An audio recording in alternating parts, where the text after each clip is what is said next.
So, good morning, good evening, good afternoon, Earthlings on planet Earth and aliens and Martians. Special request from a Martian. I hope you're all having a fabulous day. It's a lot less windy here today. The sun is shining. There's still a little bit of a nip in the air, but I might do some sunbathing today. You do have to be careful down this neck of the woods with the sun. It's a lot stronger than you think, especially at this time of year. Because it feels a little cooler, and being near the water, it's very easy to burn yourself. I've learned by experience, right? Lots and lots and lots to talk about. And I haven't watched any other YouTube channels. I have literally just been reading your comments. That's where I'm getting all my info from. Because I've got to say, guys, as a community, you astound me. You never cease to astound me. Because you are all so nice and respectful to each other and about Meghan and Harry and the royal family, and you come out with really intelligent observations. And I think a lot of that comes from life experience and just intuition. As Diana once famously said, a woman's intuition is a pretty good yardstick. It's a pretty good gold standard. So, as promised, today's video is going to be about, anything can happen. Absolutely anything can happen. I'm not into predicting things, but sometimes in life you can just see the way that something is going. And I think from the beginning, from the engagement interview, a lot of us could see how this story was going to end. A lot of you have mentioned Neil Sean, and a lot of you have mentioned Tom Bower. So, and I haven't watched Neil yet, and you all know I love Neil. I think he's a sweetie. But I probably should have watched his video first, but I think some of you said that Neil had said that it was really Prince William and King Charles who'd put their foot down, and that's why she's not going. And I'm saying all this without having seen his video, but I've got to disagree with that one. Because I can tell you from the experience of our two narcissistic psychopaths, and one or two of you have asked, who are our two barks or narcs? Sorry, it's my pronunciation. We have, in our private family, two narcissistic psychopaths. They're not in our family, but they affect our family. They're not famous and they're not on the TV or anything like that, but we've had to tolerate them for 13 years now. In the last 4 or 5 years, they've really not been a problem at all for us because we got a good handle on what they were and what they were all about. We're not related to them. We don't work with them. They're not our neighbours, but unfortunately, they are people that we cannot get away from. If anyone out there has a true narcissist in your life, my advice is get away from them. But unfortunately, we just can't. This is a very small place. So we've learned an awful lot from them and their behaviour. And I find it fascinating to compare Meghan and her behaviour, or at least her public persona, and the way her PR works and the way she's projected, because none of us know any of the members of the royal family personally. We can only go on what we see and as the story builds over years. And I can tell you with our two narcs, and I call them narcs for short, nobody tells a narc what to do. Nobody. Not the King of England, not the Queen of England, nobody. Not the Lord God himself. Nobody tells a narc what to do. Nobody has control over Meghan, I don't believe.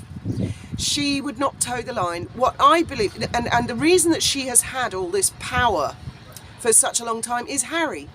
Prince Harry has status because he is a member of the Windsors, the Windsor family, the royal family. They have got to be the most famous family in the world, and he gives her all of her power. That's exactly how she operates. She didn't have this power before she was married to him.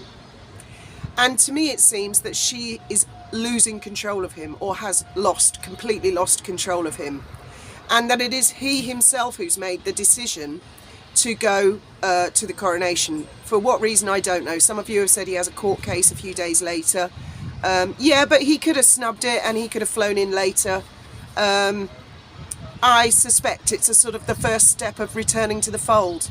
That is my suspicion. That all has not been well for a very, very long time. That all the Netflix and stuff and Spare have not worked out particularly well. I could be wrong about all of this, and I may well be full of shit. I have to put that disclaimer in. I don't have any particular contacts anywhere. I do have someone from team who claims to be Team Harry who has reached out to me a few weeks ago. I did a video, I think you all saw that. You never know, who anybody is on the internet, but they were very interesting, and just instinctively they kind of helped me see things from Harry's point of view, and interestingly enough it reaffirmed an awful lot of my own instinct of how this was going to turn out anyway. As I said yesterday, I didn't really think that she would go to the coronation, and I don't believe it's because Prince William or King Charles have said so, although it's an excellent PR opportunity for the palace, isn't it, to make that claim. Because it may, you know, then everybody will be, oh yeah, good King Charles put his foot down, Prince William put his foot down. But honestly, why is it that Meghan would and Harry would do what they say now, when for the last few years they've just been going to William and Charles? Why now would they suddenly? So I don't find that plausible, but I can imagine spin doctors who work within the palace claiming credit to make the king look like he's put. I'm not saying Charles hasn't got a strong side to him. I'm just saying I believe this is Meghan. Meghan does not want to go, and I do believe Lady C's information, which was even before I had said. I wouldn't be a bit surprised if there'll be an announcement of a divorce or a separation before the coronation. If you go back a few, I'll try and find the Lady C video. It was about 2 or 3 videos back. Where she said she'd heard a little bird from Montecito saying Meghan was in floods of tears, saying she didn't want to go to the coronation, that Harry had destroyed her life, that she was really popular and famous and rich before she met him, and it's all gone south, and how Harry was insisting they must go to the coronation, etc, etc. And that all that a lot more falls in for me. So I'm not dissing the lovely Neil Sean, because I love him, and I love the flowers he shows, you know, especially at springtime. And 1 or 2 of you also mentioned Tom Bower, and that Tom Bower has claimed that it is the Princess of Wales who put her foot down. Now again, I love Tom Bower. You all know, well, you guys that have been with me a long time, you all know that I bought Tom Bower's book, and I did read his book. What I would say is, firstly, Catherine, the Princess of Wales, is a very mild, meek-mannered lady. And I find it very hard to believe that she would put her foot down. I could be wrong.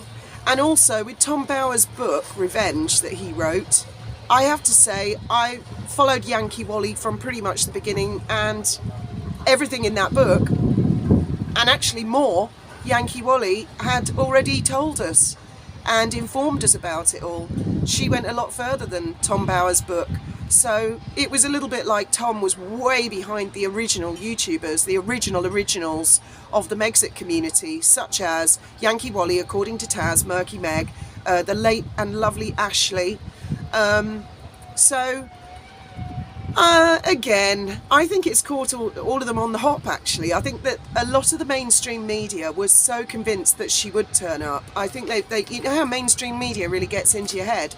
And sometimes it's worth not watching mainstream media and sitting back and just looking at the situation yourself as you would judge it in your personal life. So I still don't believe she'll turn up. However, let's have a little bit of fun while we can, and it's an interesting thing to do. What do you think she will? I believe she won't go, and I believe there'll be a PR stunt probably the night before the coronation because of the time difference with California, so that the headlines on the day of the coronation will be full of Meghan Markle. This is my prediction. I could be completely wrong, but if any one of these things happens, then we can all refer back to this video, and I'd love to hear your comments. Bets are on. So some of you feel she will turn up at the last minute and do a Caroline of Brunswick. Now, for anybody who doesn't know who Caroline of Brunswick was, she was married to George IV, otherwise known as Prinny, the Prince Regent, who lived in Brighton in the Royal Pavilion, which is where I come from. So I know quite a bit about Prinny and Caroline. and their daughter Charlotte, because those were school projects. Every weekend it was like, go to the Royal Pavilion and go to the lanes and do a school project on, I know Imogen, who's not an old school friend of mine, but Imogen, who is one of the community here. Imogen used to play netball at my old school, so we're from the same neck of the woods, and I bet you went to Brighton and Hove High, didn't you? I bet you had to do the same project. So Caroline of Brunswick, Prince Regent didn't like his wife, Caroline of Brunswick. He said some very cruel and unkind things about her physical appearance, and when he was had his coronation, he ordered the guards to lock the gate at Westminster Abbey. She turned up and she beat her fists on the door, you know, snot swinging from her nose, screaming, crying, and was dragged away by the King's guards. Yikes. So do you really think Meghan's going to do that? I don't think so, but I could be wrong, and maybe a few of you are right. She may announce that she's going to divorce Harry, which would definitely hit world headlines, wouldn't it? So that's number 2. She might have a miscarriage, as some of you have pointed out, from her latest pregnancy. I don't know. Masked assassins. Now, I have mentioned this once or twice before. I've referenced Anne Woodward. If you look up Anne Woodward, she was married to a very wealthy guy, old money America, and she shot him in the middle of the night and claimed she thought he was a burglar. And there have been like security. Oh, security. Do we ever hear the end of security? They had to call the sheriff out. They've had intruders on the property, blah, blah, blah. And I've mentioned it many times before. So perhaps as a guilt trip while Harry's in the UK, feeling totally helpless. Remember the paparazzi in Canada? She was crying and collapsing down the phone. They were like zombies. Remember all that? Or what was the other? Oh, Archie's bedroom caught fire. Remember that one? She loves these sort of, oh, we felt so helpless. She loves those kind of things. So my money personally is on there will be some sort of security breach at the Montecito mansion. Meghan and the children could have died. And that will kind of punish Harry for daring to go without her. That's one of the things that my money's on. What are the other ones? That she will meet with her father. Photoshops with Thomas Markle Sr. That's a possibility, but I don't think she'll do that. That she will release the Tig. Well, sorry. I don't find that particularly earth-shattering, and I don't think she'd swamp out the coronation with that one. Or that she will release birthday photos and stuff with baby Archie, 4-year-old Archie, and emphasise the point that Harry wasn't there for his birthday. Yeah, that's a possibility. Then again, I don't think that will drown out the coronation. And this one, I'm kind of leaning towards this one as well. She will be photographed with a mystery man, perhaps a toy boy, someone very good looking. That would certainly tweak Harry, wouldn't it? Like, whoa, what's going on here? But I do believe that she has lost control of Harry. I felt there's been a loss of control going on for some time. And again, these are just my thoughts and feelings and opinions. And I could be completely wrong. What I can tell you as a factual thing as a YouTuber, and I don't know if any of the other YouTubers have had this, if I do any videos about Meghan, and most of my videos, let's face it, are about Meghan, I don't have any problem at all uploading and releasing them. What I do have trouble with YouTube is when Harry's name is in the tag or the title. It's Harry Windsor who is being protected on my channel. I don't know about the other YouTubers. Meghan, nope, she is not being protected at all. I can put her name in the tag, no problem whatsoever. It's Harry's name and also King Charles. So I add that for what it's worth. And as I said, I'd be interested to know if any other YouTubers get that, but I definitely get that on this channel. I am being watched about what I say about the Windsors. And just to sort of finally wrap it up, I know that a lot of people have often said it will be Meghan who dumps Harry, and I completely understand why you say that. But having watched the Windsor family all of my life, What I can tell you is that we have had these sort of situations before, and it's always been the case that it's very much with the Windsors, when you're out, you are out. And it is normally the Windsors who do the dumping and not the other way around. Now, I could again be completely wrong, but I do believe that this case will be no different. That she has overplayed her hand, that she's lost control of him. I believe the family probably will have some sort of intervention, probably nice parties, pretty girls, good old pint down the pub, reminding Harry of his previous life and all the things he's been missing out on. I do believe that they will probably do something like that, and that she is losing and losing and losing control. And I do believe it will be Harry, or rather the Windsor family in the end, that will win out, and it will be them that will be doing the dumping. But again, I could be completely wrong. In the meantime, bets are on, ladies and gentlemen. What's your money on? My money is on intruders, some sort of security alert to Meghan and the children. Or that she'll be photographed with a handsome young toy boy. Thank you very much for listening.